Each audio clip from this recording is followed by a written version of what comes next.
The Great Hall of the Galactic Council fell into silence as representatives took their seats. The vast chamber was designed to accommodate thousands of beings from hundreds of different worlds. Floating platforms drifted in precise formation, each bearing delegates from species that had conquered the stars long before humans learned to master fire. Today's emergency session had been called by the Kretian Empire, and everyone knew what that meant. The Kretians were a proud and aggressive warrior race. Their empire spanned 40 star systems, and they were always hungry for more. Ambassador Villar slowly maneuvered his platform forward. He was old, even by the standards of his kind, the Nigerians. Over his 4 centuries of life, his skin had shifted from deep blue to pale gray. His 3 eyes moved independently, observing the other delegates with an expression that could have been interpreted as either alarm or resignation. The Kretian military leader, Texter, rose from his platform. He was massive, covered in thick, crimson-tinted scales that caught the hall's lights. When he spoke, his voice thundered across the council. "Honored delegates," Texter began, gesturing broadly with his forearm. "We have come today to announce a great expansion of the Kretian Empire. We have discovered a new species on a world they call Earth. They are primitive, trapped on a single planet, and possess no knowledge of faster-than-light travel. They rejected our generous offer of protection." A murmur rippled through the hall. New species were discovered regularly, but most chose to join the Galactic Council peacefully. The Kretians had a different approach. "We will bring them into the galactic community," Texter continued. "If necessary, by force. They will learn to serve the Empire, as many have before them." Villar felt a chill spread through him. He tapped his console to request the floor. The Council Arbiter, a being of pure energy encased in a crystalline form, nodded. "Ambassador Villar of the Nigerian Collective," the Arbiter announced. All eyes turned toward him. Villar stood slowly, feeling the weight of his years. "Military leader Texter," Villar said in a voice that was quiet yet perfectly audible in the silence, "I urge you to reconsider this course of action. I must warn you about these humans." Texter laughed, a sound like grinding stone. "Warn me about a species that hasn't even left its own world? Ambassador, your caution is well known, but this borders on paranoia." "I speak based on experience," Villar said. "My people encountered humans 243 years ago. We made the same mistake you are about to make now." The hall grew even quieter. The Nigerians were now famous for their pacifism, but that had not always been the case. "What happened?" the Arbiter asked. Villar's 3 eyes closed for a moment. "We were explorers, expanding our borders. We found a human vessel, a colonial ship moving between planets at sublight speeds. It would have taken them decades to reach their destination. We considered them easy prey." He paused, his voice heavy with ancient sorrow. "We boarded the ship. We killed everyone on board, 3,000 humans, including children. We took their technology, their resources, their bodies for study. At the time, it seemed insignificant. They were so weak and slow, trapped in ordinary space while we could jump between stars." "And," Texter prompted with a sneer, "these mighty humans destroyed your empire with their primitive weapons?" "No," Villar replied softly. "It took them 70 years, but they found us every single one of those responsible." The hall erupted in exclamations. 70 years was an enormous span of time, even for long-lived species. To hold a grudge for so long, to pursue justice for decades, it seemed like madness. "Silence," the Arbiter ordered. "Continue, Ambassador. Those people we killed had families, friends, loved ones. Humans do not forget. They spent 7 decades studying us. They learned our language, our culture, our technology. They learned where we lived, how we thought, what we valued. And then, they came for us." 70 years, Texter snorted. "By then, your attackers must have been dead. Humans don't live very long. Those who committed the raid were dead, yes," Villar agreed. "But their children came, and when some of them died in pursuit, their children took up the mantle. They passed the mission down from generation to generation like a sacred duty. We killed 3,000 people. They hunted down 47 of us across the known galaxy. It took them 70 years, but they found every one." The delegate from Horus, an insectoid species, clicked her mandibles. What did they do to the ones they found? "They brought them to trial before the Nigerian Collective. They presented evidence, recordings from our own ships, testimonies from our people. They proved every crime, every murder, and then demanded justice by our own laws." "They didn't just kill you?" another delegate asked, stunned. "No. They wanted us to face our own judicial system. They wanted us to condemn ourselves. Villar's voice dropped. And we did. By Netirian law, the penalty for piracy and murder is death. All 47 were executed by our own hands, while the humans watched. Only then did they leave us in peace. A fascinating story, Texter said dismissively. But irrelevant. You dealt with a handful of humans on one ship. We are dealing with an entire planet, and we will break them quickly, before they even have thoughts of revenge. That is exactly what we thought, Villar said. We thought that by acting quickly and decisively, we could avoid retribution. We were wrong, military leader. I beg you to reconsider. Humans are not like us. They are not like any species in this council.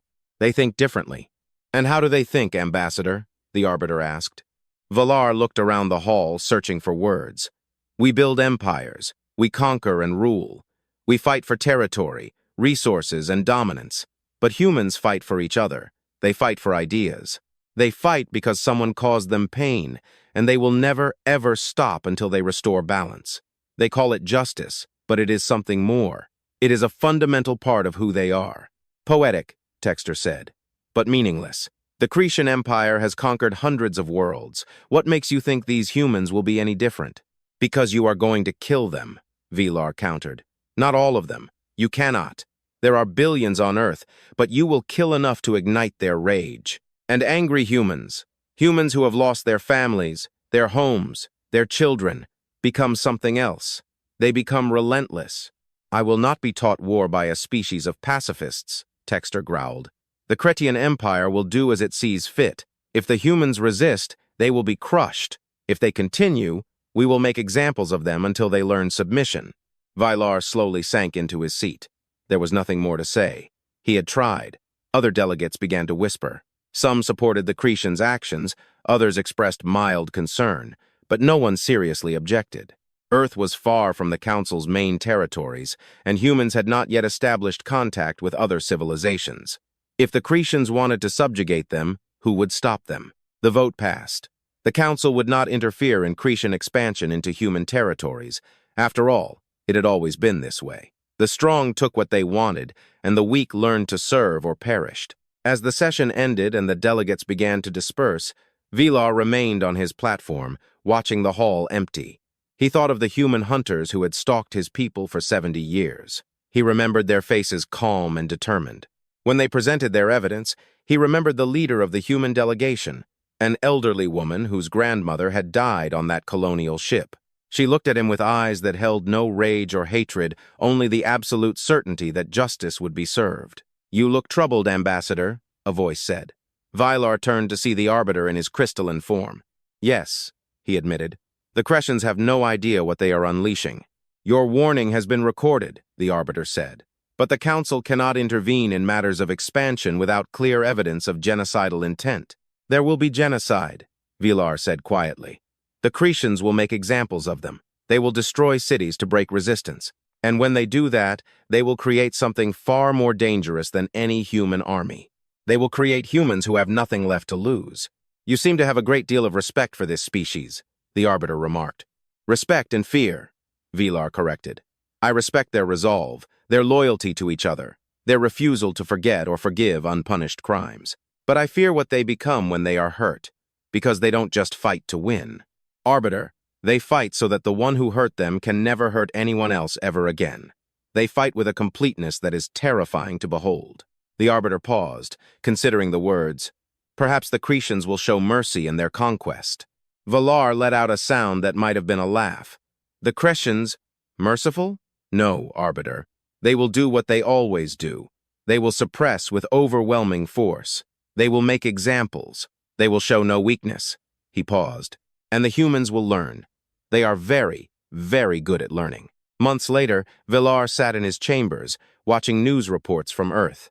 The Kretian fleet had arrived 3 weeks ago. They had demanded unconditional surrender. The humans refused, and then the Kretians did exactly what Villar had feared. 3 cities were destroyed from space: New York, Tokyo, Mumbai. Millions dead in an instant, vaporized by plasma bombardment. The Kretians broadcast the footage across all human networks, along with a simple message: surrender or watch your world burn. Villar watched the ruins of the cities, huge craters where, only hours ago, millions had lived. He saw the news reports, the grief and shock on human faces. But he also saw something else, something the Kretians had missed. Amidst the tears and mourning, a hardness was forming in their eyes, a cold determination. The humans being interviewed spoke not of surrender, but of memory. They listed the names of the dead. They promised those names would not be forgotten. Villar recognized that look. He had seen it 243 years ago on the faces of those humans who hunted his kin. He opened a secure communication channel to text her. The military leader answered, looking pleased with himself. "Ambassador Villar," Texter said, "you called to congratulate me on a quick victory? You have not won," Villar replied quietly. "You have only guaranteed your own destruction." Texter laughed. "The humans are broken. Their resistance is scattered. Their military is in disarray. We have occupation forces on Earth, and we have full control of orbit. Within months, they will become productive members of the Empire." "You killed millions," Villar said. "In one day, you destroyed 3 of their greatest cities. You did it to break their will to resist. And it worked, Texter." "No," Villar countered. His 3 eyes locked onto the image of the Kretian. "You made the same mistake my people made. You think that by killing enough of them, you will make the rest submit. But humans don't work that way. Everyone you killed had family, friends, loved ones. And every survivor will remember what you did. They will remember for the rest of their days, and they will teach their children to remember. And those will teach their children. Then we will kill them all," Texter snapped. "There are billions of them," Villar said. "You cannot kill them all. And everyone you kill creates 10 who will never forgive you, who will never forget what you did, who will never stop until they make you pay for every death." Texter cut the connection. Villar leaned back, feeling older than his 400 years. He had tried to warn them. He had done all he could. Now, all he could do was wait and watch as history repeated itself. But this time it would be worse, much worse. Because the Nigerians killed 3,000 people on one ship. The Kretians had killed millions. If his people were hunted for 70 years for one crime, how long would the humans hunt the Kretians? Forever, Villar thought. They will hunt them forever. He sat in his chambers, waiting for the inevitable. The Kretians thought they had won. They thought the hardest part was over. But Villar knew the truth. The war hadn't even started yet. The humans were learning, they were studying the enemy. They were memorizing every face, every name, every crime. And soon, very soon, they would begin the hunt. 6 months had passed since the Kretian Empire brought Earth to its knees. Military leader Texter stood on the command bridge of his flagship, reviewing reports with satisfaction. The humans' homeworld was firmly under Kretian control. Occupation forces were stationed in every major city that still stood. The humans had been divided into work groups, sent to mining and industrial sites across the planet. At first, there was resistance, of course. Scattered groups of human fighters hid in the wilderness, making hopeless attacks on Kretian positions, but they were hunted down and destroyed one by one. The humans were learning to know their place in the empire. Military leader, his second-in-command, a young Kretian named Vixel, approached. "The monthly production reports from Earth exceed expectations. The humans are proving to be effective workers, if properly motivated." Texter nodded. Proper motivation meant executions for those who resisted and rewards for those who complied. Simple and effective how the Empire had always worked. "Resistance is weakening," Vixel reported. "Last week we destroyed another cell. Intelligence suggests there are fewer than 100 active fighters on the planet, compared to 200 at the start of the occupation." "Excellent," Texter said. "Soon Earth will be fully integrated, and then we can move on to the next conquest." Suddenly an alarm swept across the bridge. Texter turned sharply. "What is it, sir?" the communications officer shouted. "We lost contact with Outpost Varric 7. Texter frowned. Varric 7 was a mining station on the very edge of Kretian territory, 300 light-years from Earth. Equipment failure? Unknown, sir. The outpost stopped transmitting data mid-sentence. All attempts to restore contact have failed. "Send a scout to investigate," Texter ordered. It probably meant nothing. Equipment failure, maybe a reactor issue. It happens sometimes, even on well-maintained Imperial facilities. 2 days later, another outpost went silent, then a third, then a mining colony with a population of 50 Kretians and other slaves. Texter stood in the military headquarters, staring at a tactical map. 4 sites, all on the borders of Kretian territory, all gone silent within a week. This was no coincidence. Pirates, Vixel suggested. Pirates don't have the firepower to destroy military outposts, Texter said. And they certainly couldn't do it without distress signals, without warning, without signs of a struggle. Then what? Assemble a combat fleet, Texter ordered. 3 cruisers, 20 frigates, a full contingent of Marines.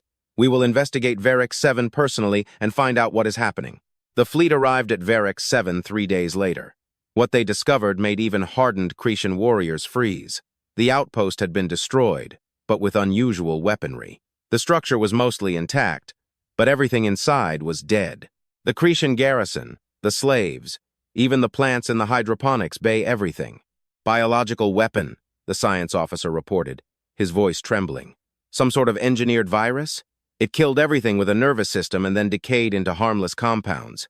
We detect no active pathogens, but genetic markers suggest it was intentionally designed to target Kretian biology. Texter felt a coldness in his gut. Who possesses such capabilities? Only a handful of species in known space, the officer replied. And all of them are members of the Galactic Council. No one would risk starting an open war against the Empire. At the second station, they found more evidence. Here, the attack was different. Radiation poisoning. A dirty bomb had been detonated in the central hub, filling the facility with lethal doses of gamma radiation. Again, the building was intact, but all life was extinguished. The third facility was different again. Here, they found signs of a real battle, burns from energy weapons, craters from explosions, breached bulkheads. The Kretian defenders had fought back against. What? But there were no bodies of the attackers, only dead Kretians. Check the security logs, Texter ordered. Technicians spent hours recovering corrupted data. When they managed to extract a partial recording, what they saw made no sense. The attackers on the screen were human. Impossible. Humans had no FTL engines. They were trapped on Earth 300 light-years away. There was no way they could be here, but the recording didn't lie. The attackers wore improvised armor, used weapons that looked like they had been cobbled together from scrap metal. They moved with a coordination hinting at military training, but fought with a savagery not inherent to soldiers. On one fragment, a human was shown sustaining 3 wounds, bleeding profusely, but continuing to fight until he planted an explosive charge on a bulkhead. The blast killed him and 7 Kretian soldiers. In the moment before the blast, the human looked directly into the camera and smiled. "Analyze that armor," Texter ordered. "Those weapons, where did they come from?" The answer came quickly. The armor is of Kretian design, modified and repaired. The weapons are a mix of Kretian equipment and improvised devices. So they didn't bring this technology with them. They stole it from the occupation forces on Earth. "But how did they get here?" Vixel demanded. "How did they cross 300 light-years? Further analysis of the debris provided the answer. Faint energy signatures correspond to Kretian jump engines. The humans didn't just steal weapons and armor, they stole ships. Or more likely, Texter said with disbelief in his voice, they captured them, studied them, figured out how they work in 6 months. "Not built, sir," the science officer corrected. "Modified. They took our engines and changed them. The energy signatures are wrong, inefficient. They are using the engines in ways that shouldn't work according to our physics, but somehow it works." Texter looked at the tactical display showing the 4 destroyed outposts. How many humans? What kind of fleet? Based on the data, we estimate that between 40 and 60 humans participated in these attacks. As for ships, at least 4, maybe up to 10. All small vessels, likely converted transports or scout ships. 60 humans on makeshift ships had crippled 4 Kretian facilities and killed thousands of Kretian citizens. It should have been impossible. "Find them," Texter ordered. "Deploy long-range scouts. I want every ship in the sector hunting them. These humans will be found and destroyed." But finding the humans was not easy. They struck again 2 weeks later, attacking a transport convoy halfway across the Empire. 3 transport ships were destroyed, Kretian crews killed, cargo seized. And again, the attackers vanished before reinforcements arrived. Then they struck a research station, then a fuel depot, then a communications hub. Each attack was different. Sometimes they used biological weapons, sometimes radiation, sometimes a conventional assault. It seemed they were testing different approaches, learning what worked best against Kretian defenses. The pattern became clear. The humans weren't trying to win the war. They were studying the enemy Kretian tactics, technology, vulnerabilities. Every attack was an experiment, a lesson, a step in their education, and they were learning fast. 3 months after the first attack, the Kretian Empire was forced to pull forces from Earth to defend the outer territories. The humans had turned from desperate raiders into a genuine threat. They stole more ships, recruited more fighters from the resistance on Earth, and began launching coordinated strikes on multiple targets simultaneously. Texter stood in the military headquarters, watching the reports flow in. Another outpost fallen, another supply line cut, another group of Kretian citizens dead. The humans weren't trying to take territory. They weren't trying to liberate Earth. They were just killing Kretians as much as they could, wherever they could. Military leader, Vixel said quietly, perhaps we should consider negotiations? Negotiations? Texter's voice was dangerous. With slaves? With primitives? Never. We will crush them. We have been trying to crush them for 3 months, Vixel remarked, and they are only getting stronger. Every attack teaches them something new. Every captured ship gives them more technology to study. Every battle they survive makes them more dangerous. Texter wanted to argue but could not deny the facts. The humans adapted faster than any species he had ever met, as if they were specifically designed to learn in battle, to turn every failure into an advantage. An intelligence report appeared on his screen. Texter read it, then read it again, not believing what he saw. They intercepted one of our military communication satellites, he said slowly. They cracked our encryption codes. They've been listening to our transmissions for at least a month. All our transmissions? Vixel asked. All troop movements, supply schedules, command messages. They know everything we plan before we do it. The consequences were staggering. Every military operation of the last month had been compromised. The humans knew where Kretian forces were headed, what they planned, how they would react to attacks. It was no wonder the human raiders were always one step ahead. Change all encryption protocols immediately, Texter ordered. Institute radio silence on all strategic channels. We returned to courier mail for confidential information. It was a huge technological step backward, but necessary. The humans had proven they could not be trusted with access to Kretian communications. A week later, they struck at the heart of the Empire. A human team infiltrated the main military shipyard on Kretian 4 and detonated a series of bombs that destroyed 3 battleships under construction and killed over 2,000 Kretian workers and engineers. The attack sent shockwaves through the entire empire. Kretian 4 was supposed to be safe, deep within Kretian territory, protected by multiple defensive stations and patrol fleets. That the humans had made it that far, moved through Kretian space undetected, carried out such a devastating attack, and escaped, undermined the confidence of every Kretian citizen. Texter called an emergency staff meeting. How did they get that far? We believe they are using captured Kretian ID codes, the intelligence officer reported. They mask their ships as our own vessels.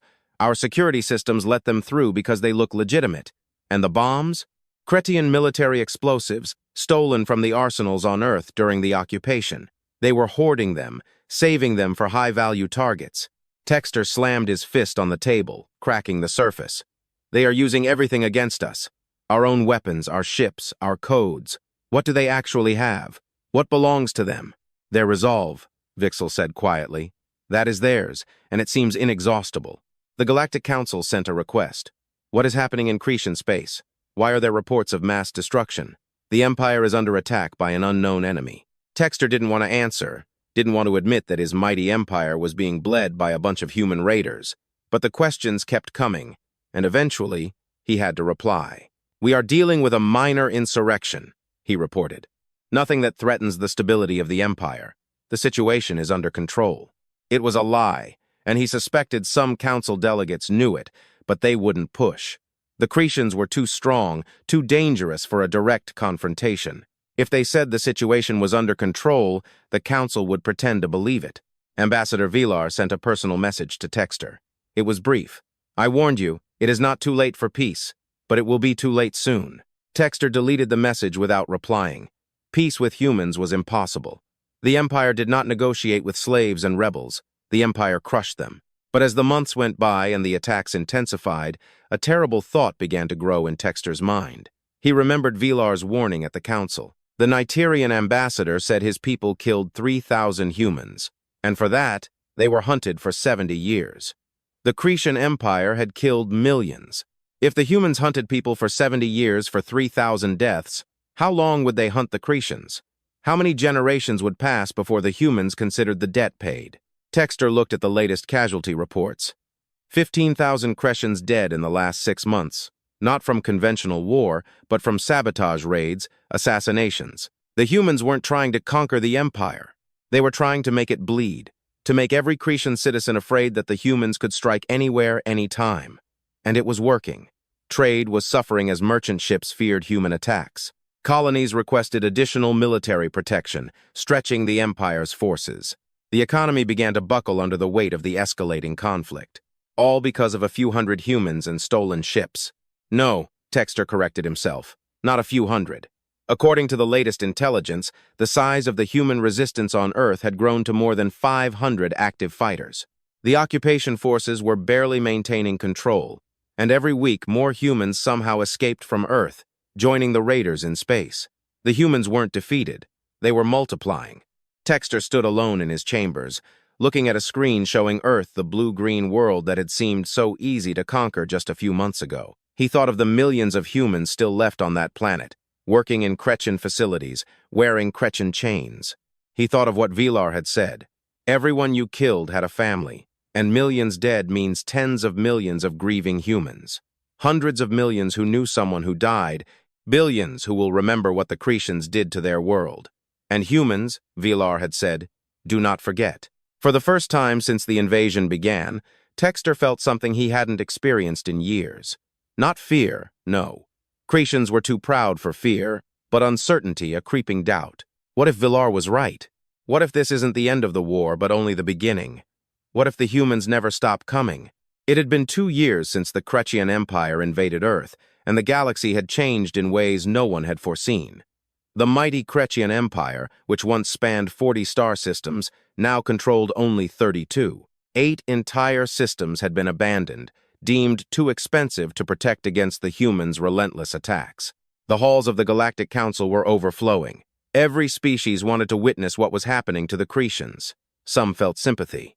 Most felt grim satisfaction seeing an aggressive empire finally face the consequences of its actions. Ambassador Vilar sat quietly on his platform, watching as military leader Texter was called to report.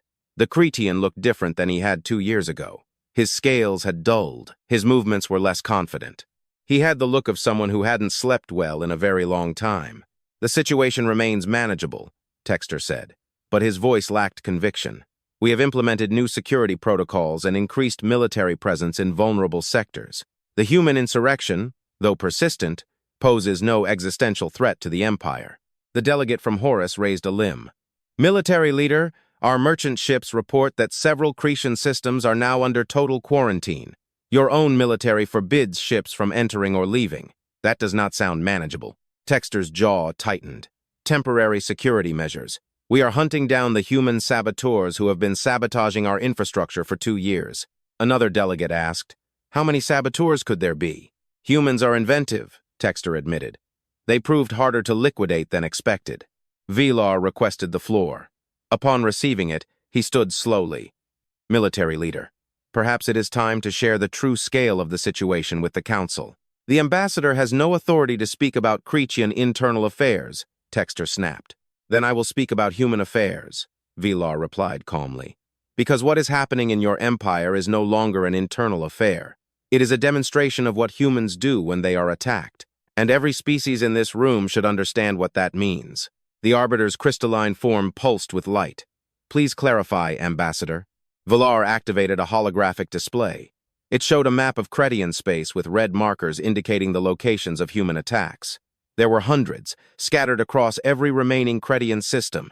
Over the last 2 years, humans have conducted over 400 documented attacks on Kretian targets, Vilar explained. They have destroyed military facilities, supply depots, research centers, and communications networks. They have killed approximately 50,000 Kretian citizens and liberated approximately 2 million slaves of various species. A murmur went through the hall. 2 million liberated slaves, a significant figure. Humans have also captured or destroyed over 300 Kretian ships, Vilar continued. They have learned to build their own vessels, using reverse-engineered Kretian technology. Current intelligence suggests they have a fleet of at least 200 ships operating in Kretian space. 200 ships, that is hardly a fleet, a delegate said mockingly. 200 ships crewed by humans who have nothing to lose, Vilar corrected. Every human in that fleet lost someone in the initial invasion. Family, friends, loved ones. They are not fighting for conquest or resources, they are fighting for revenge, and that makes them more dangerous than any conventional military force. Texter rose sharply. The ambassador is exaggerating. These are raiders, pirates, nothing more. They lack the organization and resources for a protracted war. Then why have you lost 8 star systems? Vilar asked quietly. The hall fell into silence. Texter had no answer. Vilar continued, humans are not trying to defeat the Kretian Empire militarily. They cannot. Even with 200 ships, they are significantly outgunned and outnumbered. But they don't need to win battles. They only need to make the Empire bleed, to make holding conquered territory too expensive, to make every Kretian citizen afraid that the humans could strike at any moment, and in that, they are succeeding. The delegate from the United Spheres of the Peaceful Trade Confederation took the floor. What do the humans want? Have they made any demands, stated conditions for peace? They want justice, Vilar said simply. They want the Kretian Empire to face the consequences of what it did to Earth. They want the leaders who ordered the invasion to be held accountable. They want reparations for their dead, and they want guarantees that nothing like this will ever happen to them again. Nonsense, Texter growled. The Empire does not negotiate with slaves. Then the bleeding will continue, Vilar said.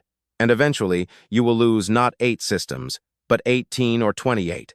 Humans are patient. They can wait for decades if they need to. Can your empire? The session continued for hours. Delegates argued over what to do.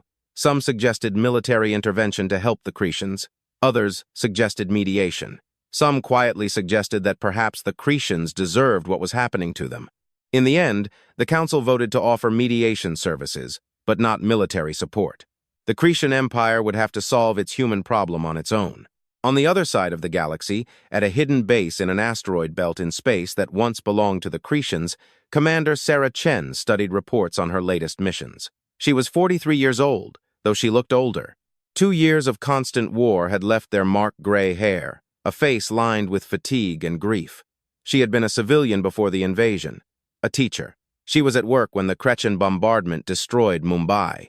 Her husband was home with their 2 daughters. None of them survived. Now she commanded one of the largest human resistance fleets, coordinating attacks in 6 Kretian systems. She had learned to fight, learned to kill, learned to lead, but she had never learned to forget. She still saw her daughters' faces every night when she closed her eyes. A knock on the door interrupted her thoughts. "Come in," she said. Lieutenant Marcus Webb entered. He was only 24, but had the eyes of a man much older. He had lost his entire family in Tokyo. "Commander, we have a prisoner, captured in a raid on a supply depot, a high-ranking officer. He asks to speak to whoever is in charge." Sarah stood. "Bring him to the interrogation room." The Kretian officer was named Vexral, second in command to military leader Texter. He had been captured when his ship's engines were damaged during a human ambush. In the interrogation room, chained to a chair, his scales showed signs of injury, but nothing life-threatening. The humans had been careful to keep him alive. Sarah entered and sat opposite him. She was silent, simply studying him with calm, weary eyes. "You are the one they call Chen," Vexral said. It wasn't a question. "Yes. I want to talk about peace conditions." Sarah leaned back. "You have no authority to negotiate for peace. You are a prisoner." "I have permission from military leader Texter," Vexral said. "He sent me to find you to open discussions. The capture was intentional." "An interesting strategy," Sarah said, "pretending to be captured to talk to us. Why not just send an official communication?" "Because we don't know how to contact you officially," Vexral admitted. "Your fleet has no central command structure that we could determine. No home base, no fixed territory. You are like smoke everywhere and nowhere, and yet you found me. We have been tracking your operations for months. Your strike groups show a level of coordination suggesting a central intelligence. We deduced you must exist. Finding you was just a matter of being in the right place when your forces attacked." Sarah nodded slowly. "So speak. What does the mighty Kretian Empire want to end this war?" "We offer a ceasefire," Vexral said directly. "You stop all attacks on Kretian targets. In return, we grant Earth independence and withdraw all occupation forces." "No," Vexral blinked. "That is your only answer?" No negotiations? No discussion? You killed millions of my people, Sarah said. Her voice was quiet and cold. You destroyed our cities. You enslaved those who survived. And now, after we spent 2 years making you bleed for that, you want to just walk away and call it even. What else do you want? Vexrel demanded. We offer you freedom. Your world is returned to you. Not enough. Sarah stood and walked to the wall where a screen displayed an image.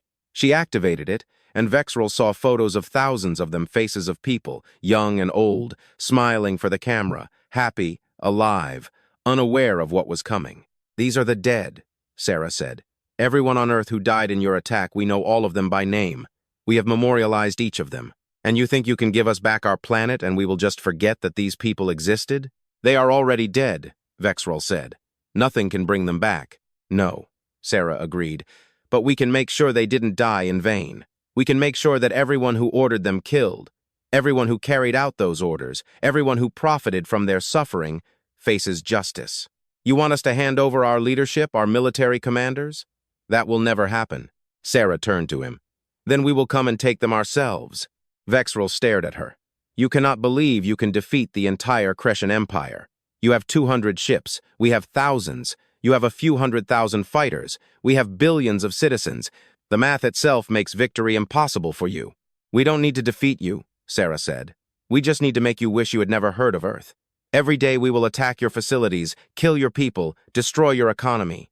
We will make the cost of refusing justice so high that eventually you will have no choice but to give us what we want. And if we just exterminate all humans on Earth? Vexrel asked. If we decide that the only way to stop you is to destroy your entire species? Sarah smiled, and the expression was unpleasant. Then you will have billions of angry humans scattered throughout the galaxy who have nothing to lose and an eternity to make you pay. You really think you can kill us all? We are on dozens of worlds now. We have infiltrated your empire, learned your language, studied your culture. Some of us can pass as your slaves, your workers, your servants. You will never know which of us is resistance and who is just a broken survivor. Every Kretian passing a human will wonder if today is the day he gets a knife in the back. Every ship carrying human workers will wonder if those workers are planting bombs. You will spend the rest of your existence looking over your shoulder, wondering when the humans will strike next. She leaned forward, her eyes drilled into him. So go ahead. Try to exterminate us. It won't save you. It will only make what comes next even worse. Vexrel was silent for a long time. What will it take? He finally asked. What do you actually want? The Kretian leadership will stand trial for war crimes, Sarah said.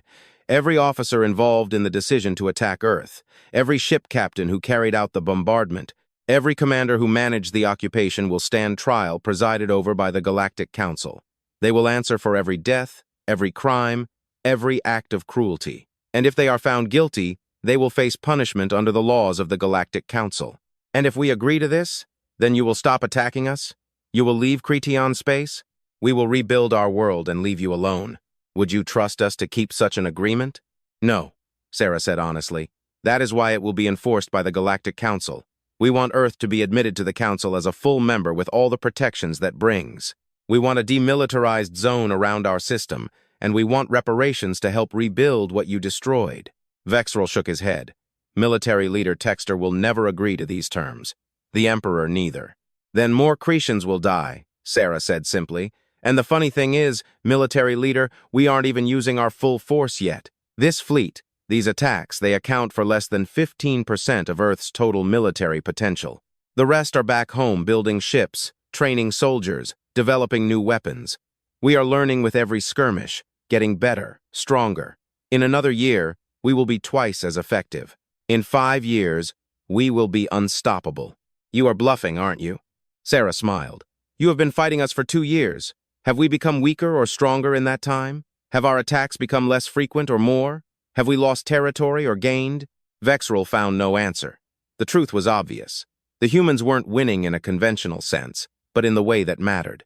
They were making the Kretian Empire shrink, fear, spend resources every day just to maintain what they had. I will relay your terms to the military leader, Vexrel finally said. Do that, Sarah said, and relay something to him from me. Tell him that we remember. Every face in those photos, we remember every name, every life, every story, and we will never stop until justice is served.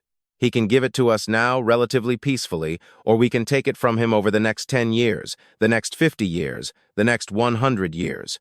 The choice is his, but either way, we will get it. She stood and walked to the door. Then she stopped and looked back. Oh, and military leader, when you return to your command, check the secondary data core in your flagship's navigation system. We left you a gift. Vexral tensed. What gift? A virus. We could have destroyed your ship at any moment for the last 6 months. Every time you jumped, every time you docked, every time you entered battle, we could have activated it and killed everyone on board. But we didn't. We wanted you to know that we could. We wanted you to understand that you are alive only because we allow it. Remember that when you relay your message. She left. Vexral sat in the interrogation room, experiencing real fear for the first time in his life. He thought about what she said. 15% of their military potential, a virus on his flagship that had been there for 6 months. Humans infiltrated across the Empire. The military leader thought they were fighting raiders and rebels, but Vexral was beginning to understand the truth. They weren't fighting a conventional enemy. They were fighting an entire species that had decided the Kretian Empire should end. And humans, as he was learning, were very good at finishing what they decided to finish. 5 years had passed since the Kretian Empire made the worst mistake in its history. Military leader Texter stood in the command center of his flagship, watching the tactical display with growing despair. The map showed what remained of the Empire, and it was only a small fraction of what it had been. 23 star systems. That was all that was left of the once mighty Kretian Empire. 17 systems had been abandoned, their populations evacuated. Infrastructure either destroyed by human attacks or left to rot. The cost of protection had become too high, and now the humans were here, at the very home world of the Kretians. A fleet of over 500 human ships blockaded the planet. They weren't attacking. Not yet. They were just waiting, cutting off all trade and communication, slowly strangling the heart of the Empire. Status report, Texter ordered. His voice was heavy with exhaustion. The blockade is holding at 72% efficiency, reported the tactical officer. Our defensive fleet has managed to keep some supply corridors open, but the humans are adapting. They are studying our patrol routes and adjusting their positions accordingly. Of course they were. Humans were always learning, always adapting. It was what made them so terrifyingly effective. Vexral, who had become military leader after Texter was demoted 3 years ago following the failed negotiations, approached him. We received another communication from the human fleet. Commander Chen wishes to speak with you. Texter wanted to refuse. He had spoken with Chen before, and it never ended well. But he had little choice. The Empire was dying, and everyone knew it. He activated the communication channel. Chen's face appeared on the screen. She looked older now. Gray hair pulled back, new scars on her face, but the eyes were the same. Cold, determined, unforgiving. Military leader, she said. Her voice was neutral. Commander, Texter replied. You have come to offer terms again? No, I have come to say your time is up. We gave you 3 years to consider our demands. You refused. You tried to negotiate lesser terms. You tried to bribe us with money and territory. You tried to split our leadership, targeting me and other commanders. None of it worked. So now we are here, and we are going to finish this. You cannot take the home world, Texter said, trying to sound confident. We have defensive platforms, ground armies, millions of armed citizens. Even if you break the blockade, the cost of taking the planet will destroy your fleet.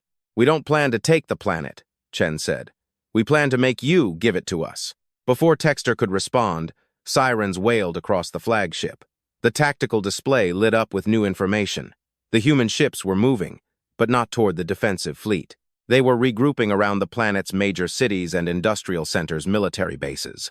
What are they doing? Texter demanded. Sir, they are broadcasting a message on all frequencies in the Kretian language, directed at the civilian population. Turn it on. A human voice filled the command center, speaking perfect Kretian. Citizens of the Kretian home world. This is Commander Sarah Chen of the Human Liberation Fleet. 5 years ago, your empire attacked our world without provocation. Your military destroyed 3 of our greatest cities, killing millions of innocent civilians. They did it to break our will, to force us into slavery. They failed. The message continued. 5 years we have fought your empire. We destroyed your military bases, liberated your slaves, and drove your forces out of system after system. We did this not out of hatred for the Kretian people, but to achieve justice for our dead. We offered peace many times, asking only that those responsible for the attack on Earth stand trial for their crimes. Your leadership refused every time. Texter felt a cold horror rising in his chest. He knew where this was going, so we are making one final offer. Not to your leaders, but to you, the people. We know many of you did not want this war. We know many of you are just trying to live your lives, raise families, exist in peace. We don't want to harm you, but we will have justice. The message changed, and new information began scrolling on every screen on the planet. Names, ranks, positions, the entire leadership structure of the Kretians, from the Emperor to the officers who commanded the ships that bombed Earth. These are the people responsible for the attack on Earth, Chen's voice continued. These are the people who gave the order for the deaths of 3,472,896 human beings. We want them alive to stand trial. You have 48 hours to deliver them to us. If you do, we will leave your system and leave you in peace. If not, we will go down and take them ourselves. And when we do, we cannot guarantee the safety of those who stand in our way. The broadcast ended. Silence filled the command center. They are insane, Vexral said.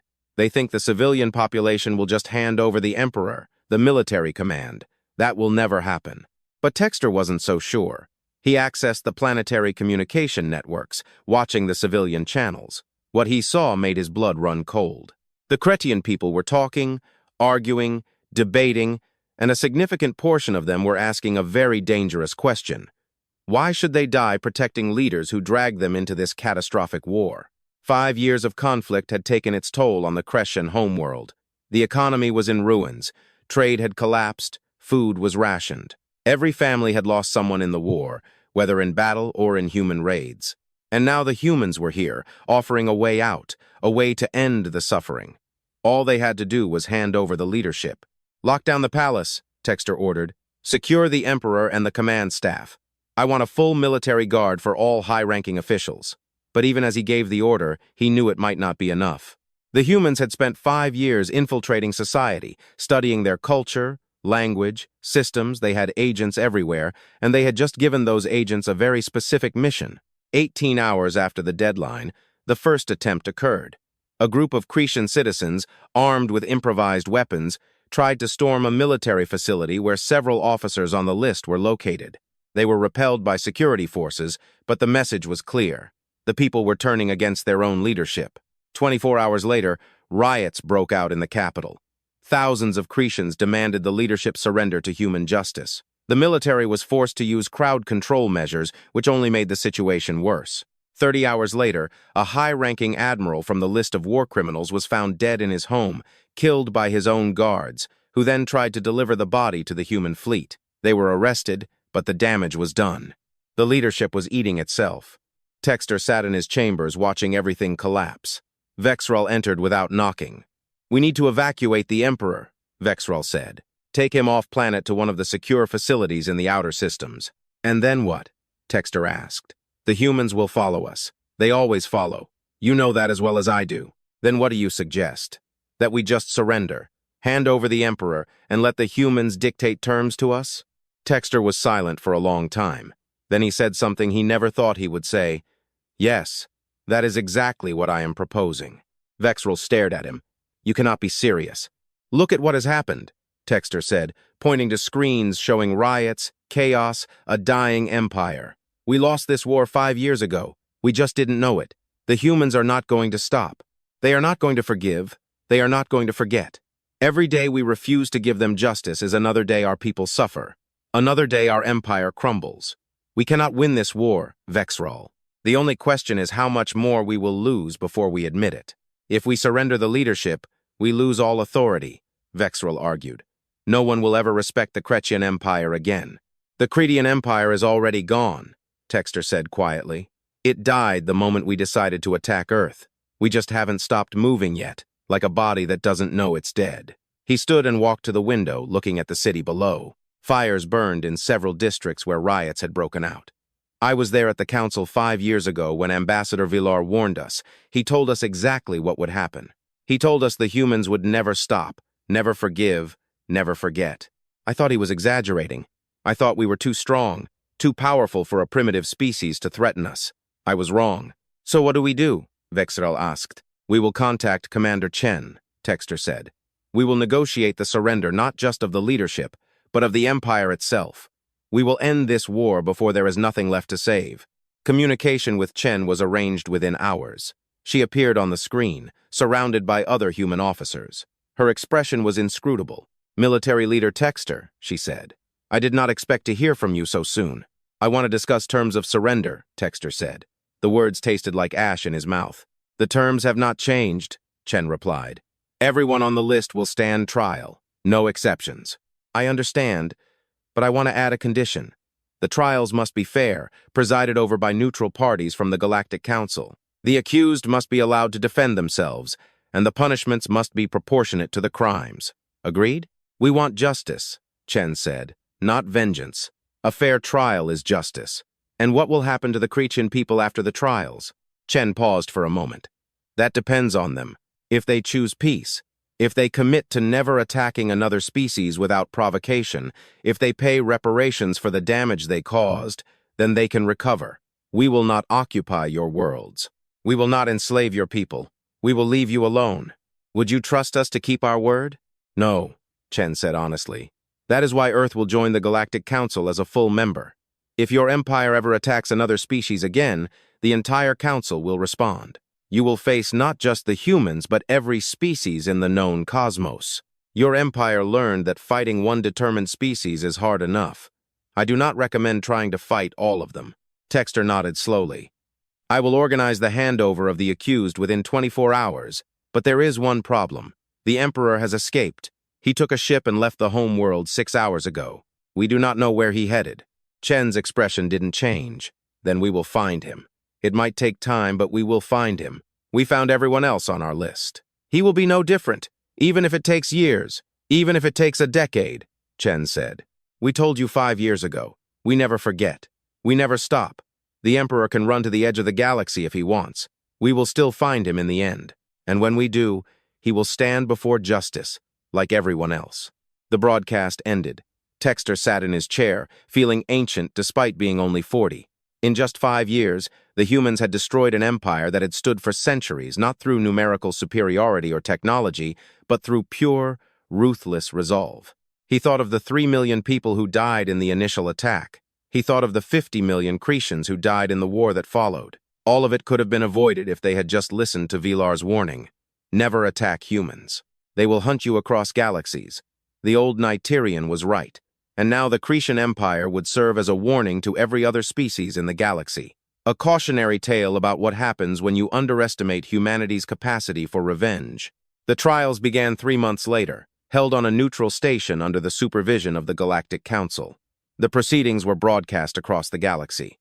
Every species watched as Kretian officers, admirals, and politicians stood before a panel of judges from a dozen other worlds and answered for their crimes. The evidence was overwhelming. Humans had spent 5 years documenting every crime, every order, every decision that led to the deaths on Earth. They had logs, testimonies, data streams, everything necessary to prove beyond any doubt what had happened. Most of the accused were found guilty. Punishments ranged from imprisonment to execution, depending on the severity of the crimes and the laws of the Galactic Council. And somewhere on a hidden base on the edge of known space, the Kretian Emperor Draxil watched the broadcasts of the trials and knew he would never be safe. The humans were looking for him. They would always be looking for him for the rest of his life. However long it lasted, he would be hunted. He thought the Kretians were the galaxy's apex predators. He was wrong. The predators were the humans, and he had made a fatal mistake in becoming their prey. The Galactic Council chamber was more crowded than it had been in centuries. Every species wanted to witness this historic moment. Welcoming humanity as a full member of the Council was not just a formality. It was an acknowledgement that the balance of power in the galaxy had fundamentally changed. Ambassador Vilar sat on his platform, experiencing a mixture of satisfaction and sadness. He had tried to warn them 5 years ago. Now, after so many deaths and so much destruction, the galaxy was finally listening. The Arbiter's crystalline form pulsed with light. We are gathered today to formally welcome Earth and humanity to the Galactic Council as a full member species. Ambassador Sarah Chen will represent humanity. Please come forward." Sarah Chen walked to the center of the hall. She wore a simple gray uniform, marked only by the emblem of Earth. At 51, she looked tired, but not broken.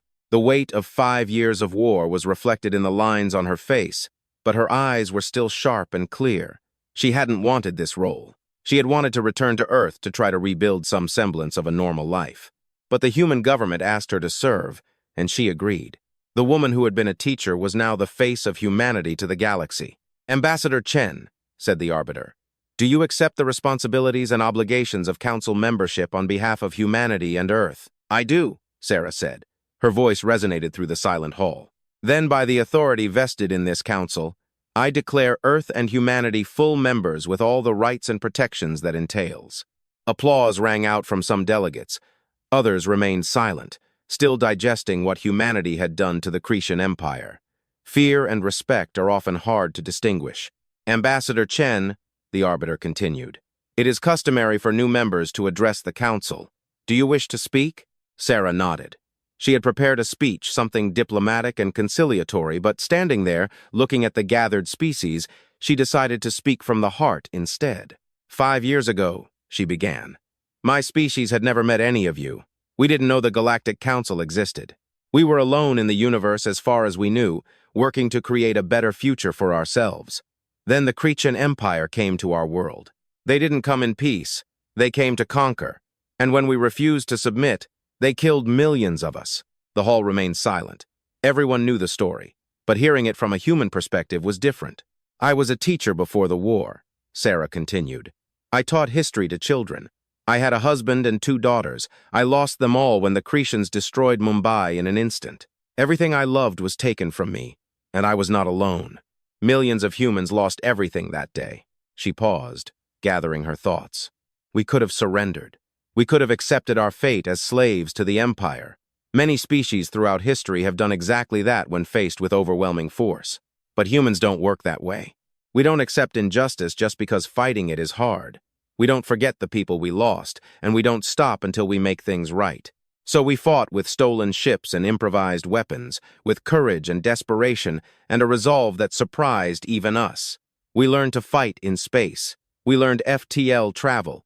We adapted to technology we had never seen before, and we made the Kretian Empire bleed for what they did to us."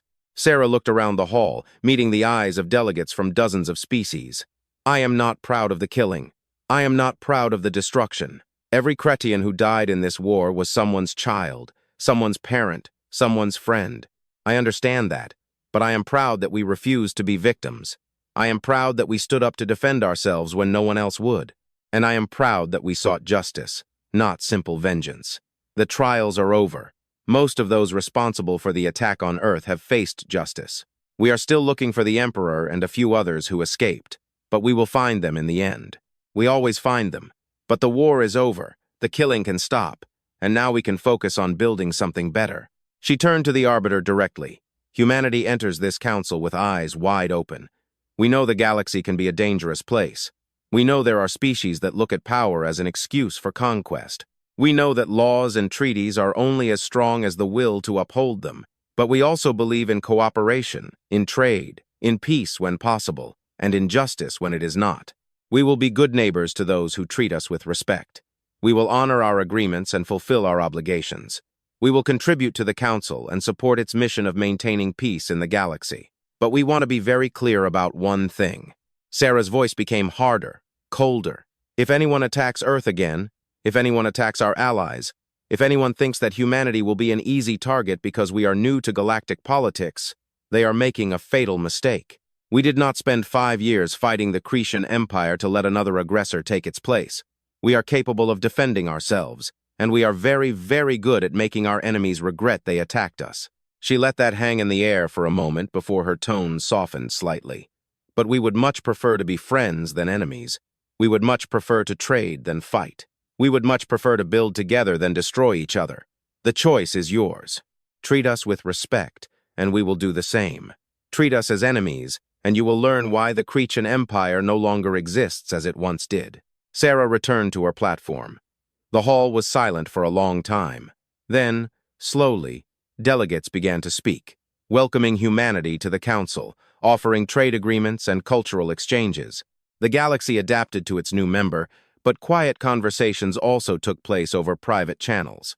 Species discussed whether humanity was a potential ally or a future threat, whether their resolve was worthy of admiration or frightening, whether the galaxy was safer or more dangerous with humans in it. Ambassador Villar requested a private meeting with Sarah after the ceremony. They met in a small room away from the main hall. The old Nigerian studied the human with his 3 eyes. "That was quite a powerful speech," Villar said. "It had to be said," Sarah replied.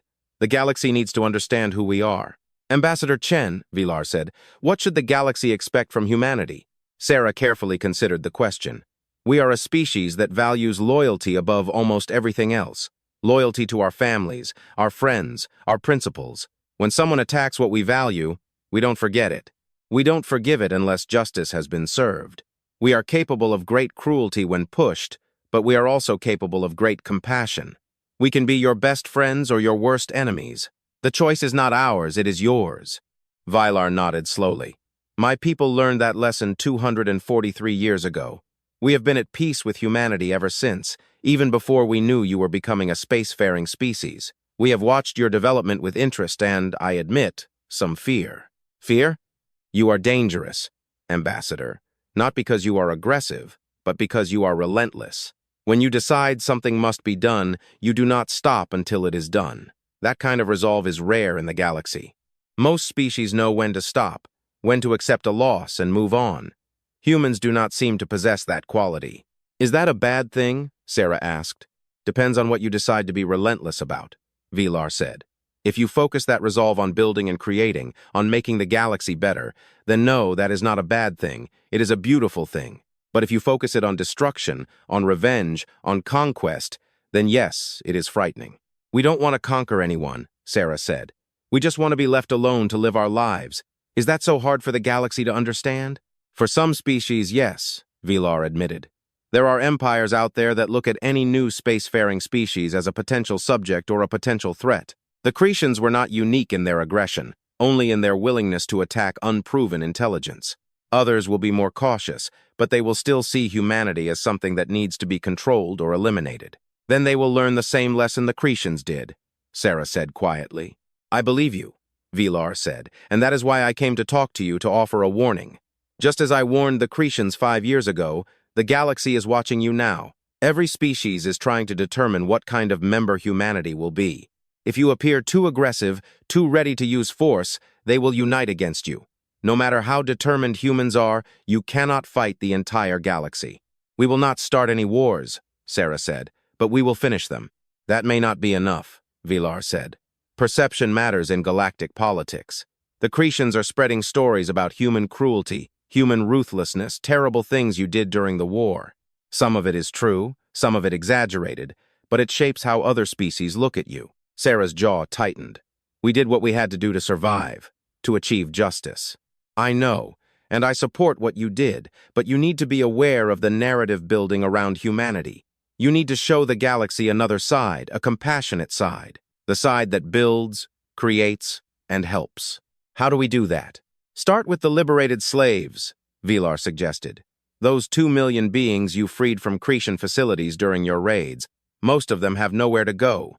Their home worlds were conquered long ago, or they were taken from worlds that no longer remember them. Help them. Give them a place to live, to rebuild their lives. Show the galaxy that humanity fights not only for revenge, but for justice, for the weak and oppressed." Sarah nodded slowly. "It was a good idea.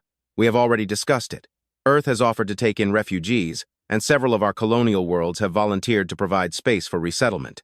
Good. Make sure the galaxy knows about it. Make sure they see humans helping others, not just fighting them. It will go a long way toward building trust. Thank you, Ambassador Villar. Your advice is valued." The old Nigerian smiled, an expression that looked strange on his alien features. "I have lived a long time, Ambassador Chen. I have seen empires rise and fall. I have watched as species make the same mistakes over and over again. But I have also seen moments of genuine cooperation, different species working together to build something greater than themselves. I would like to see humanity become part of that legacy, rather than just another cautionary tale." "I would too," Sarah said sincerely. They parted ways, and Sarah returned to the human delegation. There was much to discuss. Trade agreements to negotiate, defense treaties to consider, cultural exchanges to plan. The work of building a place for humanity in the galactic community was just beginning. But even as she engaged in diplomacy, part of Sarah was elsewhere. She thought of the Kretian Emperor still hiding somewhere in the galaxy. She thought of other species that might look at Earth as a target. She thought of the eternal vigilance that would be required to keep her people safe. The war with the Kretians ended, but the Watch never did. There would always be threats, always be those who saw humanity's resolve as a challenge rather than a warning. And humans would always be ready to respond. 10 years later, on a remote world on the edge of known space, the Kretian Emperor Draxel sat in a dirty bar, drinking cheap alcohol and trying not to think about the empire he had lost. He had fled from world to world, always staying one step ahead of the human hunters. He had changed his appearance, his identity, his entire life, but he could never escape the knowledge that they were still looking for him. The door to the bar opened, and a human woman entered. She was middle-aged, dressed in travel clothes, looking perfectly ordinary. She scanned the room, and her eyes stopped on Draxel. He felt his blood freeze in his veins. He stood quickly, reaching for the weapon he kept hidden. But before he could draw it, 3 more humans entered the bar, blocking the exits. They wore no military uniforms. They looked like merchants, explorers, ordinary people going about their business. But Draxel knew better. The woman walked to his table and sat opposite him. "Emperor Draxel," she said in perfect Kretian, "we have been looking for you for a long time. How did you find me?" he asked. His voice was barely a whisper. "We never stopped looking," she said simply. "It took 10 years, but we found you exactly as we found everyone else, exactly as we told you we would." "What now?" "Now you will stand trial," the woman said, "like everyone else. You will answer for what you did to Earth, and then justice will be served." Draxel thought about running, but knew it was pointless. He thought about fighting, but there were 4 of them, and he was one. He thought about begging for mercy, but he knew humans well enough by now to know that mercy was not the same thing as justice. "I am old," he said finally. I lived in fear for 10 years. Isn't that punishment enough?" The woman's expression did not change. 3,472,896 people died because of your orders. Each of them had a life. Each of them had dreams and hopes and people who loved them. You took all that away because you wanted to expand your empire. So no, Emperor, 10 years of living in fear is not enough. Not even close. She stood and gestured to the other humans. "Take him into custody. It's time to go home." As he was led away, Draxel thought about the speech he had given 10 years ago, when the Kretian Empire still existed. He had called humans primitive, weak, easy prey. He had been so wrong. Humans were not prey, they were hunters, the most patient, the most determined hunters in the galaxy. And once you became their target, there was nowhere you could hide where they wouldn't eventually find you. The galaxy had learned that lesson from the fall of the Kretian Empire. Every species now knew the unwritten rule that governed interaction with humanity: never attack humans, never forget this warning. Do not make them your enemies, because if you do, they will hunt you across galaxies, across decades, across lifetimes if necessary. They do not forget. They do not forgive unpunished crimes. They do not stop until justice is served. And in a universe filled with species that fought for territory, for resources, for dominance, humanity proved that the most dangerous fighters were not those who fought to conquer, but those who fought to protect what they loved and punish those who took it. It was the new galactic order, and every species, from small colony to the mightiest empire, understood it perfectly. Do not attack humans. Do not make them your enemies, because they will never, ever stop coming for you.